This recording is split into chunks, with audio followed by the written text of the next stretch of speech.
Uh, th Thank you, Mr. Speaker. I'm a stand-in. This is actually Marcy Kaptur's 1 hour. She's tied up in a hearing, and so I'll try to do my best to lay it out. She was going to speak for 7 minutes on the issues of the Trump administration's dismantling of the federal government and the hiring of, or I guess the acquiescence of, Elon Musk as the principal agent of destruction. What has happened over the last 17 days is an extraordinary display of contempt for the American government. If you think about this in its totality, right off the start, all funding stopped. What does that mean to the programs that Americans depend upon? Healthcare, education, research, infrastructure programs. For what purpose was that done? Perhaps to set up the next step, which is the dismantling of extraordinarily important programs. For me and for my wife, more than almost 58 years ago, we participated in a USAID program, which at that time was just 4 years old, set up by Kennedy. A vaccination program, an effort of the United Nations funded by the American government through USAID to eradicate smallpox. We spent a month in rural Ethiopia doing vaccinations. And then as our life moved on, we continued working to provide the necessary services so that people could survive. The Food for Peace program, Patty actually ran that when she was at USDA as an assistant administrator. The famine camps, we were there. We saw the children that were dying of starvation. And we saw the American grain arrive. I remember clearly one evening at the famine camp in Ethiopia in the mid-'80s, a woman, literally in rags, picking up individual grains of wheat that had spilled from the bags, trying to fill a cup so that there would be enough food that she could take back to her children.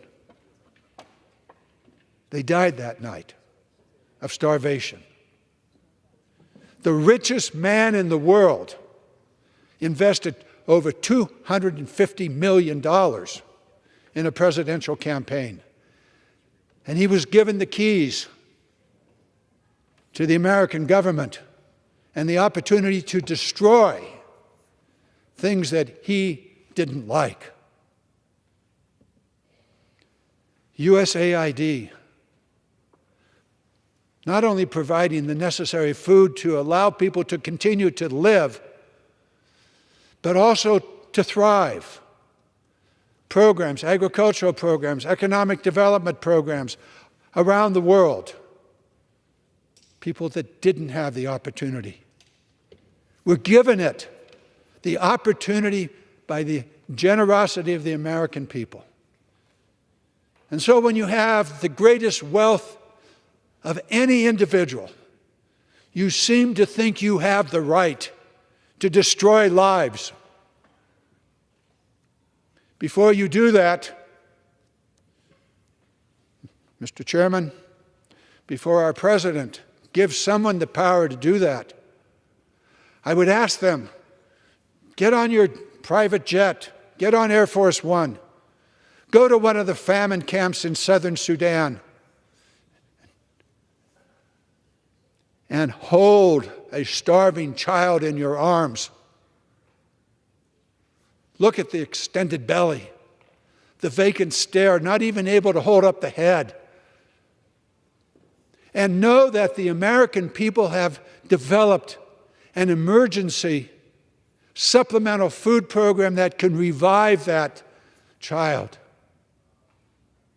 And then after you have done that, come back and decide whether you want to put USAID into the wood chopper. If you have just a modicum of humanity and a sense of compassion, you would never, never, ever take USAID and destroy it. There are other programs out there, and we'll be talking about these other programs as my colleagues join us here on the floor.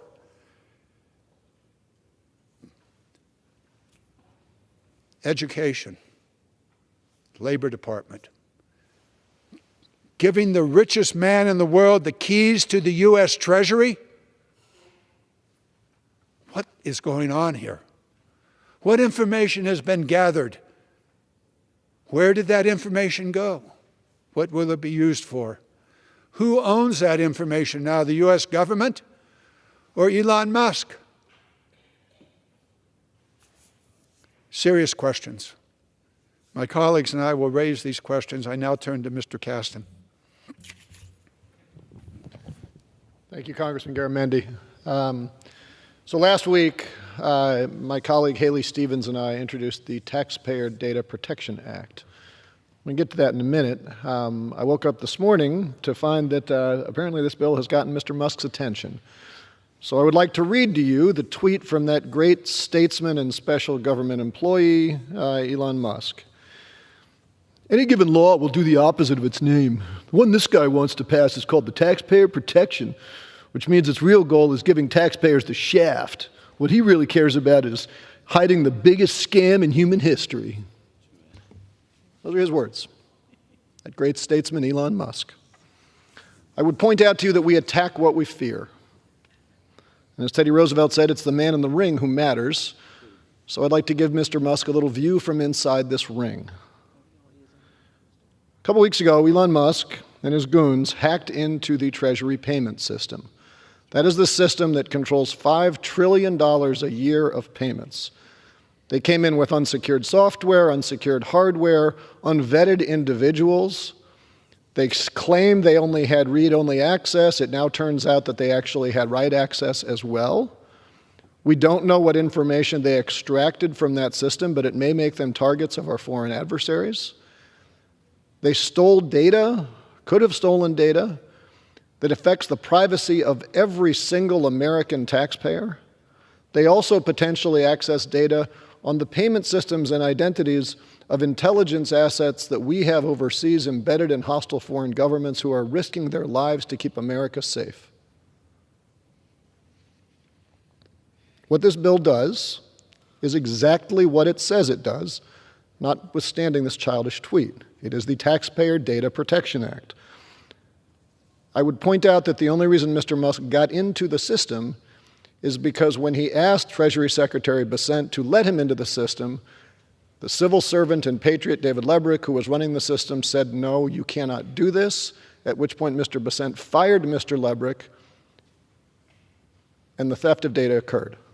So what we did in this bill is said that going forward, the Treasury Secretary cannot allow anybody to access the Treasury payment system unless, number one, they have a top-secret clearance, number two, they have no economic conflicts of interest, number three, they are not a special government employee, and number four, they have been employed by the federal government for at least 1 year.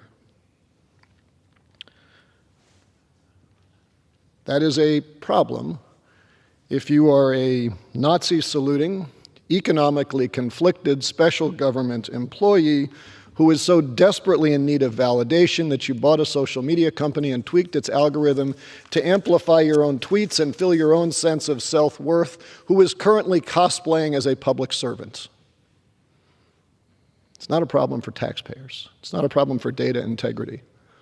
And I understand protecting personal data has never been Elon Musk's jam. But it is necessary. And this bill does exactly what it says, which is why he fears it, which is why he attacks it. Let me tell you what I fear. I fear what happens to our country if his conflicts of interest are allowed to run roughshod and trample over Americans' right to privacy and all that has ever truly made America great. We're attacking what we fear as well. And I hope that we can find 3 Republicans who are committed to the idea that that is something worth defending. I yield back. Thank you, Mr. Kasten. I now turn to the Honorable representative from the state of Florida. Thank you.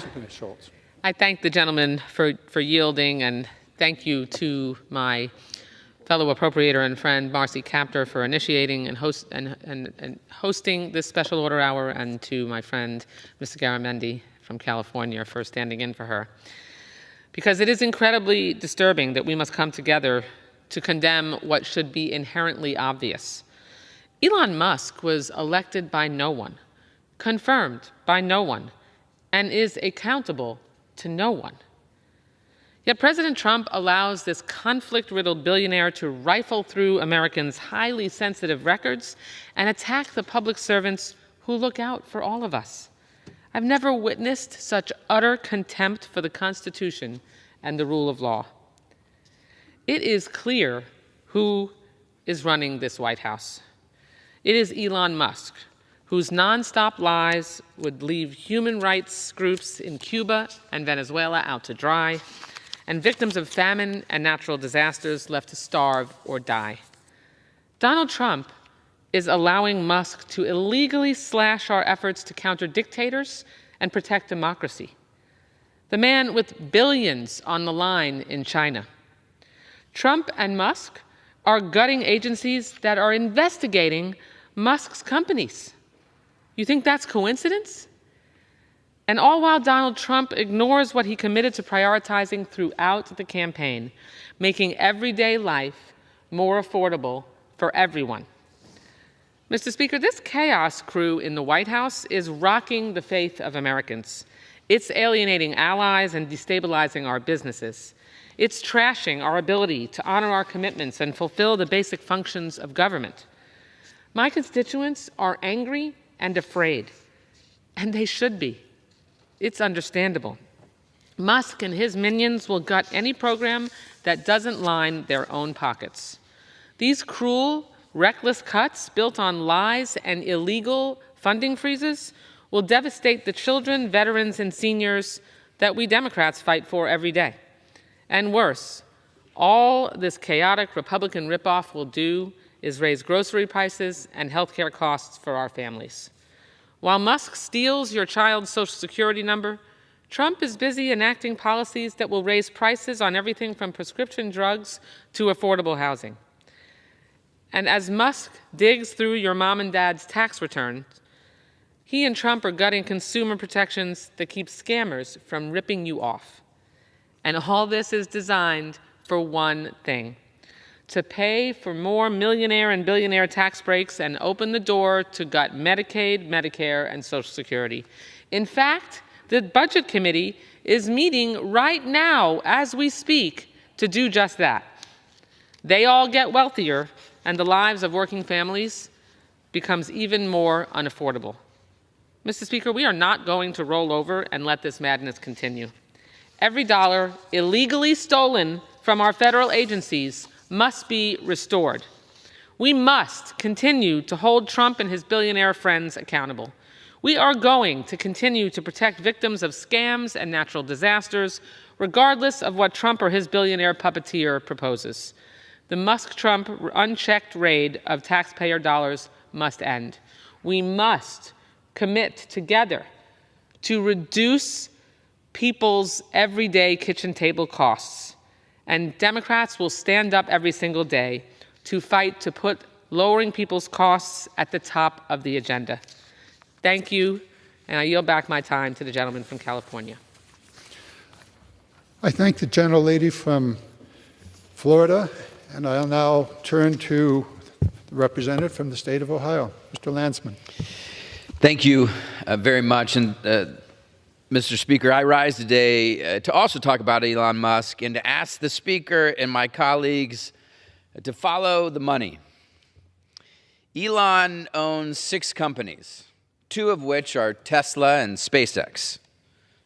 SpaceX alone has received something like $20 billion in federal contracts, federal taxpayer dollars.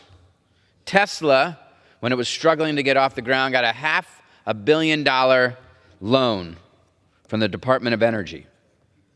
This is in addition to the billions that they have received in tax credits and other supplements from the federal government. He is not just the world's richest man, but Elon Musk is trying to become the first trillionaire in the history of the world. Now, Musk, during the 2024 election, gives over $200 million to Trump and Republicans. It's a lot of money. Trump wins, and Elon, just weeks, not months after the election, generates several $100 billion in new wealth, making his way to that $1 trillion number. He generated all that new wealth because the markets knew that with Trump, he was going to have access to even more of our money. They knew he was going to get billions more in contracts, billions more in federal subsidies.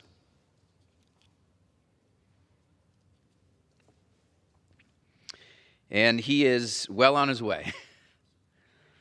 To expedite these efforts, Trump empowers Musk moments after he's inaugurated. Musk, an unelected tech billionaire, he empowers him to take access of our personal data, all of it. He gives him access to the federal payment system. He gives him power to purge as many federal workers as he possibly can, all in the name of waste, fraud, and abuse, which in the end, it turns out to be somewhat accurate. By the way, what happened with the data breach and the fact that he now has access to all of our data is arguably the greatest data breach in the history of the United States of America.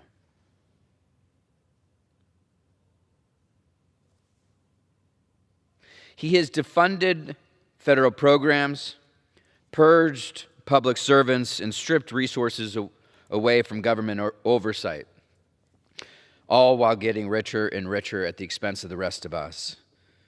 And today,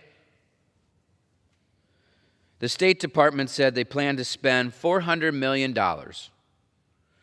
of our tax dollars to purchase Tesla Cybertrucks. Why in the world would the federal government buy one Tesla Cybertruck, let alone $400 million of Tesla Cybertrucks? Waste, fraud, and abuse. Every day, Elon Musk makes $8 million from government contracts. That number just went up. In comparison, seniors on Social Security, they get $65 a day. The question that so many are asking is, how do you fight back against this waste, fraud, and abuse? And there is a playbook, Mr. Speaker. It's the Constitution of the United States. And Article 1 does not lay out the powers of the presidency or the Supreme Court and the judiciary. Article 1 lays out the powers of the Congress of the United States. This Congress is responsible for appropriating funds and oversight of the federal government and holding the president accountable. The founders envisioned this moment. They didn't know that it would come with a billionaire tech donor, but they envisioned this moment. And with Republicans in control of both the House and the Senate, they have to step up and deal with this waste, fraud, and abuse. With that, I yield back. Thank you, Mr. Landsman. Critical, important issues have been raised in the last 20 minutes or so about the issues of conflicts of interest, of corruption, and of policy mistakes that the current administration has put in motion over the last 15, 16 days. I want to draw the attention of the House to this diagram. And this is just a display of some of the contracts that Elon Musk has with the government. In total, it's more than $15 billion. But in each of these, there are some very subtle, very subtle and ominous opportunities for corruption. I want to point out just one. In the Inflation Reduction Act and in the Infrastructure Jobs Act, there's money for electric vehicle charging stations. In fact, a substantial amount of money. It turns out that Tesla has some 20,000 charging stations around the United States and has become the principal charging station connection to all electric vehicles. If we were to shut down, if Elon Musk were to shut down the money for other companies to build charging stations, he would then have a monopoly. Subtle? Well, but obvious to those of us who watch. My colleague talked to the issue of the State Department putting out on its website a very specific $400 million purchase order of just one vehicle, a Tesla Cyber truck. Corruption? Yes. Waste? Probably. And here we are with an unelected individual who has extraordinary power, in fact, the power of the presidency. And the presidency is misusing the power to shut down organizations around this country. I would suggest that the Democrats have a different view of government, have a different view of purpose. Franklin Roosevelt once said, "The test of our progress is not whether we add more to the abundance of those who have much, is whether we provide enough for those who have too little." That test is now before the Congress of the United States. Hardworking families are struggling, dealing with inflation. Yet it appears as though the Trump administration is going to focus on making the wealthier even more wealthy. We need to think about this. And in the days ahead, I am certain that our Democratic colleagues will put forth not only a vigorous defense of the programs that Americans and indeed people around the world depend upon, and we will do that together with men and women around this nation who have seen the effect, in many cases the tragic effect, of the shutdown of government and the shutdown of agencies upon which we all rely. And simultaneously, we will put forth a positive agenda about what we stand for and how we see America growing in the future. Mr. Speaker, I notice the arrival of the esteemed lady from Ohio who had actually put together this 1 hour. It's been a privilege for me to stand as a substitute. She has now arrived, and I turn my attention back to Marcy Kaptur and her 1 hour. Thank you for the opportunity to sub for a while you were tied up in committee. I know you had good work to do there. Ms. Kaptur, the floor is yours. Does the gentleman yield back? I do. Under the Speaker's announced policy of January 3rd, 2025, the gentlewoman from Ohio, Ms. Kaptur, is recognized for the remainder of the hour as the designee of the minority leader. Thank you very much, Mr. Speaker. May I ask the time remaining? The gentlewoman has 35 minutes remaining. All right, thank you. And I want to thank Congressman Garamendi, such a distinguished member, for substituting for me while I was in our Budget Committee. And I know what a phenomenal job you do, and how deeply you love our country, and how hard you fight for her, and for all the people that you represent, and those include my constituents too. Your work is just phenomenal. Thank you for being here today. Mr. Speaker, I wanted to focus a little on Elon Musk and put some materials in the record. He's an unelected billionaire with no federal clearance, standing or sitting right next to the President of the United States almost on a daily basis. Mr. Musk is so rich, he could buy my entire congressional district and have lots left over. He spent millions upon millions, more than I and all of our relatives are worth, to defeat House Democrats for Congress, myself included. I couldn't come near to match his money. He did the same to many of my colleagues in this House, including some with us today. Can you imagine having enough money to put millions and millions of dollars up against members of Congress to control Congress? That is what is going on. Political victories to billionaires equate to the fall of our republic. Presidents Washington and Lincoln could never have imagined this selling off of our republic. Musk has endless money. He uses it fiercely. Some of us won despite the tidal wave of his money. Politics shouldn't be about raising oodles of money. It should be about serving our people and strengthening our nation for all, not just the super rich. You know what? They have enough. The America we have known is at risk of becoming owned by a billionaire class.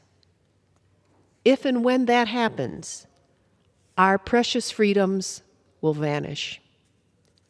Now, our family and I have been citizens of this country for our entire lives, 3 generations, totaling over a century and a half. Grandparents, parents, and us. Every generation worked very hard here. It wasn't easy. They fought fiercely for our nation as veterans in every major war, to defeat dictators, to preserve liberty for our nation and others. And then they bequeath that precious gift to us. We all worked hard to become more educated.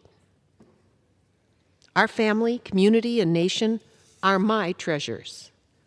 By contrast, Elon Musk holds citizenship in 3 countries: South Africa, Canada, and then, for the last 22 years, the USA.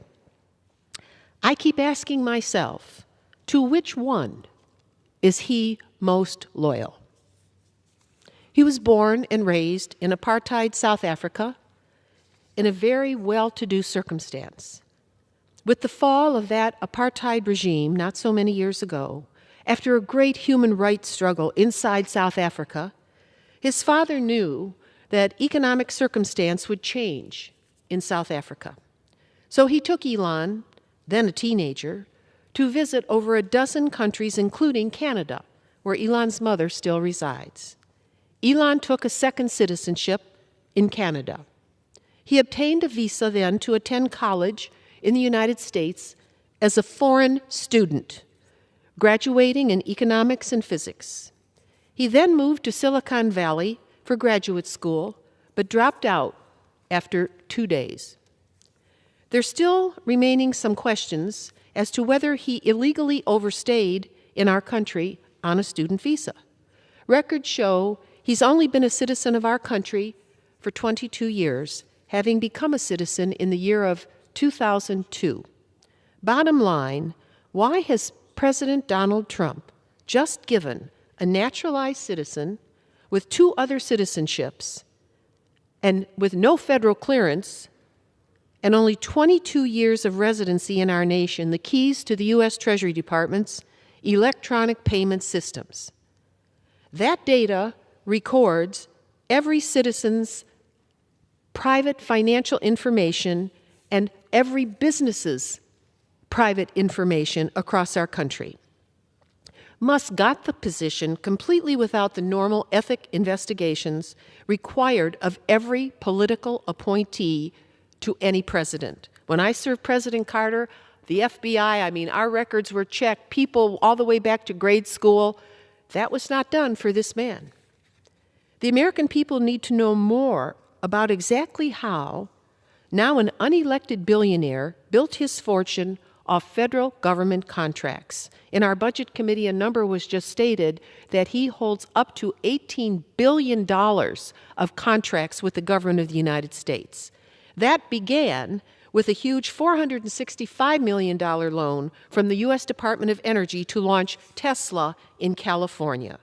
Who exactly lobbied in that department for that loan, and who and why was it accepted? We are told it was paid back. Frankly, I have never known anyone who has gotten a loan that large from the government of the United States with his background. For the record, Elon Musk paid that loan back over time, but began increasing the amounts of his gigantic loan and grant applications to the federal government, with the largest thus far, we think, being with NASA. Wouldn't we call this a conflict of interest, my friends? Would we allow the head of GM or any other large corporation in our country to sit next to the president and go into the U.S. Treasury and not say it was a conflict of interest? Are we all fools? In using his financial leverage to re-elect Donald Trump, Musk should have been vetted by the FBI, as is anyone who works close to the presidency or critical government records. It appears Musk simply has been leveraging his vast fortune off government contracts. Is he rummaging through Treasury files to gain an advantage over competitors, or to seek vengeance in business dealings? Just this year, he ordered the State Department to buy $400 million worth of his own Cybertrucks. But when scrutiny came, the purchase order mysteriously disappeared, the word Tesla, from their procurement orders. How about that? Over the past 5 years alone, he has received over $13 billion in government awards to his company. I ask every member of Congress here and listening, do you know any other human being who has ever been allowed this kind of access with such private sector interests and dipping into the U.S. Treasury time and again across all these agencies? It is unbelievable. Unbelievable. Conflict of interest equals Elon Musk. He should not be able to invade the private records of the American people at the U.S. Treasury. Yet he has done just that. Every person hearing my words, your records, your tax records, your business reports. Think about that. Think about the investments that Treasury makes in order to roll over our debt. No one listening to this today, nor any elected official here in Congress, could ever have gained access to the records of the American people held in confidence in the U.S. Treasury. And I can tell you how difficult it is, even for a member of Congress, to get an appointment to see the Secretary of Treasury. We've been trying over the last several weeks. We haven't gotten it yet. With Musk, what a breach of privacy for every American citizen. One must ask, how did he finagle this heist for the princely sum of $250 million spent on presidential campaigns and congressional campaigns? I'm sure that number doubles. It literally is more and more like a quid pro quo. The more Elon Musk bankrolled President Trump's reelection, and for this, he's given the keys to America's financial kingdom. Wow. This is new in American history. Musk is now using unsecured private servers to snoop at the millions of private accounts of the American people and businesses with which he's in competition. Where's the business community? Are you afraid of him? Will you speak up? Wall Street's speaking up in a very interesting way. The markets have been really rickety these last few days. They're not too comfortable. They're not dumb. Pay attention. Musk must be identifying individuals he'd like to upend. Are they afraid too? Like members of Congress who are afraid to speak out because they're afraid Musk will put more money up against him in the next campaign? Guess what? He's going to do it anyway. So speak out. Whatever he is concocting with his inverted merry band of minions aged 19 to 26, they have no security clearances, nor experience to work at the U.S. Treasury Department. Every person in America must have a concern about this. Your Social Security records, your health benefits, the profits of your corporation, who you do business with, it's all there. Their sole mission, his sole mission, is to collect private, confidential information for more self-dealing and maybe threats and tax cuts for the billionaire class. Does Elon Musk have to file a financial disclosure statement like all of us? Where is it? We have to have them. Where's his? It seems his will be kept private. Musk is ruthless and a self-enabler, and surely he seeks to wipe out his competitors or spy at will on the privileged information of the American people. I might ask anyone listening today, why does he have access to your mom's Social Security records and your grandpa's Medicare? What does he now know about you and your family? I appreciate my colleagues joining us today, and I will now yield to my colleague, Congressman Hank Johnson from the great state of Georgia. Thank you so very much for participating, and I want to thank also Congresswoman Debbie Wasserman Schultz for also substituting when I was not able to be on the floor. I yield. Thank you, Madam. I appreciate you convening us together for this special order today and for your very thoughtful comments. And thank you, Mr. Speaker. Today I rise to voice my alarm about the rapid descent of our democracy into a dictatorship. While co-president Donald Trump focuses on expanding his business opportunities globally while ignoring his campaign promise to lower the cost of living for ordinary Americans, co-president Elon Musk has taken a wrecking ball to the federal government, one agency at a time.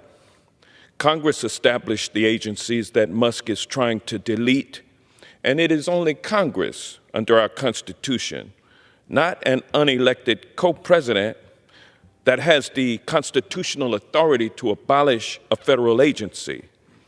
We still live in a democracy, which is government of, by, and for the people, who have the right, the precious right, to vote for their leaders. We tell our constituents to vote. We tell them their votes and their voices matter, that their choices shape the future of this country. But what does that mean when an unelected billionaire can waltz into our agencies and slash and burn the whole thing to the ground like a Taliban terrorist, threatening 2 million federal employees to resign under false pretenses, putting other folks out of work, stopping payments to small businesses and nonprofits, while illegally putting in purchase orders for the State Department to spend $400 million in taxpayer money for Tesla pickup trucks. This level of corruption is shocking. Co-President Trump and the Republicans in Congress, all of whom have abrogated their legislative power to the king, have handed the keys to the nation's treasury to unelected co-president Elon Musk. Their actions are taking what we know as corruption to a whole new level. This is banana republic-style corruption at its ugliest. And while the powerful play their games, Donald Trump, Elon Musk, and their billionaire buddies get richer while the cost of living goes up for everybody else. Every day my constituents call me worried, scared, asking how an unelected billionaire they never voted for is gutting the very resources they rely on to put food on the table and a roof over their heads. They see a man who wants billionaires like himself to pay nothing while hard-working Americans foot the bill. They see him kneecapping the Consumer Financial Protection Bureau, an agency created to shield the people from scams, fraud, and corporate greed. They ask why someone with a long history of union busting, worker abuse, and blatant disregard for labor laws is being allowed to scuttle the Department of Labor. And they want to know why a billionaire businessman from South Africa who holds no elective office has been given unchecked access and influence over their most sensitive personal and financial information, their rights, and their future. Let me be clear, I'm committed to ensuring that President Musk stops this attack on the American people. House and Senate Democrats will not stand by like my Republican colleagues are doing while Elon Musk hijacks our government. We will fight to protect the institutions that serve the people, not the privileged. That's what we must do to protect democracy and freedom. We will stand, we will fight, and with the American people aroused in peaceful, nonviolent protests across the country, Mr. Speaker, we will win. This country belongs to the people, not to the billionaires. Thank you, and I yield back. Thank you very much, Congressman Johnson. And we'd now like to yield time remaining to Congressman Tim Kennedy, phenomenal new member from the great state of New York, Buffalo.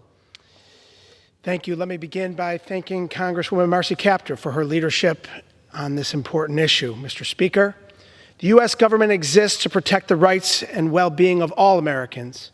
People in my district want a government that works and works to improve the lives of Western New Yorkers and all Americans.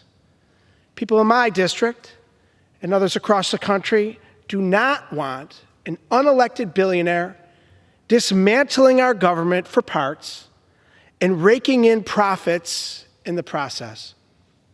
Because that's what's happening. President Trump has allowed Elon Musk to operate with unchecked authority, unilaterally and illegally gutting the agencies that protect everything we hold dear, all without necessary congressional approval. In my district alone, there are 8,500 plus federal employees, including those at the VA Hospital of Buffalo, the Social Security Administration, the Niagara Falls Air Reserve Base, and many, many other agencies who help our communities each and every day. We can't protect the privacy of millions of Americans if Elon Musk has access to private taxpayer data, including that of Social Security recipients, Medicare beneficiaries, and taxpayers. We can't advance life-saving scientific and cancer research breakthroughs if Elon Musk hollows out national institutes of health. And we cannot provide the benefits and services to our military heroes that have earned and deserve it if Elon Musk drives away federal employees who serve our veterans. This is to say nothing of Elon Musk's dizzying list of conflicts of interest. This is an unelected billionaire who's made those billions in large part from taxpayer-funded government contracts. And this president has handed him unprecedented power to wring out hardworking families for every penny that they have. We can't allow an individual who prioritizes profits above all and cozies up to adversaries like China and Russia to make decisions for the American people. We must continue to fight for the rights and well-being of hardworking families and put people over billionaire profit. Our constituents deserve nothing less. I yield back.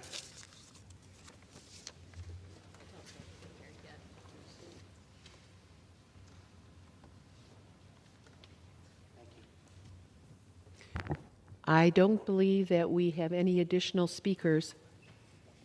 One more is coming? Okay, an additional speaker is coming. While we're waiting, thank you very much, Mr. Speaker, I just wanted to point to this. If there are citizens who are listening, if we look at some of the government contracts that Mr. Musk is engaged in, we are trying to make this as complete as we can.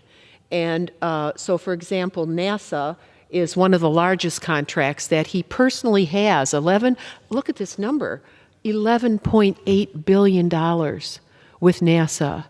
And can you imagine how many subcontractors there are on that job? That's just one connection. But then we look over to the U.S. Department of Defense. And that is $3.6 billion.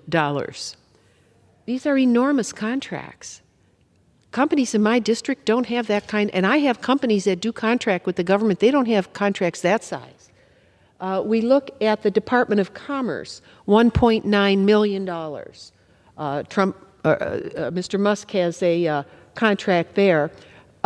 Department of Veterans Affairs, that's an interesting one, $463,000. Not sure what that is for. Department of State, $440,000. You can do a lot with $440,000. There's a lot of information at the State Department. What is that contract for?